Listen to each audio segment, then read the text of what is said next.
పెళ్ళైనా పండగైనా వేడుక ఏదైనా పట్టుచీరల ప్రత్యేక వేదిక వారాహి సిల్క్స్. ఒక మామిడి తోటకు జెడ్ ప్లస్ సెక్యూరిటీ కల్పిస్తున్నాడు ఆ యజమాని.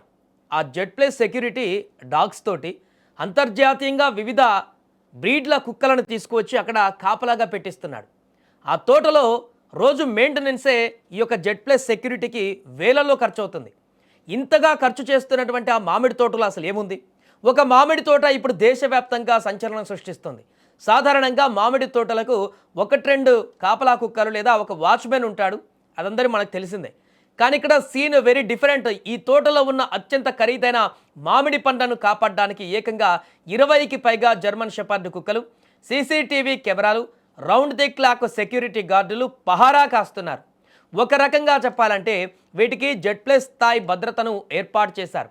కారణం ఏంటంటే మధ్యప్రదేశ్ రాష్ట్రం జబల్పూర్లోని హినౌటా గ్రామంలో సంకల్ప్ సింగ్ పరిహార్ అనేటువంటి రైతుకు చెందిన ఈ తోటలో జపాన్కు చెందిన మియాజాకి అనే అరుదైన మామిడి రకం పెరుగుతోంది. అంతర్జాతీయ మార్కెట్లో దీని ధర వింటే ఎవరికైనా కళ్ళు బైర్లు కమ్మాల్సిందే. 1 కిలో మియాజాకి మామిడి పండ్ల ధర దాదాపు 2.5 లక్షల రూపాయల నుంచి 2.7 లక్షల రూపాయల వరకు పలుకుతోంది. అంటే ఒక్క మామిడి పండు కొనాలంటే ఒక సామాన్యుడి ఏడాది ఆదాయం సరిపోకపోవచ్చు. గతేడాది ఈ తోటలో దొంగతనాలు జరగడం, ఈ పండ్ల విలువ విపరీతంగా ఉండడంతో రైతు సంకల్ప్ ఈ భారీ భద్రతను ఏర్పాటు చేయక తప్పలేదు. 4 ఎకరాల విస్తీర్ణంలో ఉన్న ఈ తోటలో కేవలం మియాజాకి మాత్రమే కాదు, సుమారు 50 రకాలకు పైగా మామిడి వంగడాలు ఉన్నాయి. ఇందులో మలప్పురం, హఫూజ్ వంటి దేశీయ రకాలతో పాటు చైనా, నేపాల్, అమెరికాకు చెందిన విదేశీ రకాలు కూడా ఉన్నాయి. అయితే అన్నిటికంటే ప్రధాన ఆకర్షణ మాత్రం ఈ ఎగ్ ఆఫ్ ది సన్గా పిలిచే మియాజాకి మామిడి. ఇవి చూడ్డానికి రబ్బీ రంగులో మెరుస్తూ చాలా అందంగా కనిపిస్తాయి. వీటి బరువు కనీసం 350 గ్రాములు ఉండి చక్కెర శాతం సాధారణ మామిడి కంటే 15% ఎక్కువగా ఉంటుంది. ఇంతటి ఖరీదైనటువంటి పంటను పండించడంలో ఈ రైతు పక్క ఆర్గానిక్ పద్ధతులను పాటిస్తున్నారు.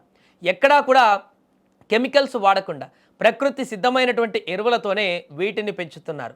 ప్రతి మామిడి పండుకు ఒక ప్రత్యేకమైనటువంటి నెట్ బ్యాగ్ వేసి సూర్యరశ్మి నేరుగా తగలకుండా, పురుగులు ఆశించకుండా జాగ్రత్త పడుతున్నారు. ఈ తోటలను సందర్శించేటువంటి వారు సెల్ఫీలు తీసుకోవడానికి క్యూ కడుతున్నారు. కానీ ఒక్క పండును తాకాలన్నా అనుమతి తప్పనిసరి. కేవలం పండ్ల కోసమే కాకుండా ఈ వింతను చూడడానికి కూడా జనం భారీగా వస్తున్నారు. మరి ఇంత రేటు ఉన్న ఈ మామిడి పండును కొనడం సామాన్యులకు సాధ్యం కాకపోయినా ఒక రైతు తన శ్రమతో ఇలాంటి అరుదైన పంటను భారత్లో పండిస్తూ రక్షణ కవచం ఏర్పాటు చేసుకోవడం నిజంగా ఆశ్చర్యపరిచే విషయమే.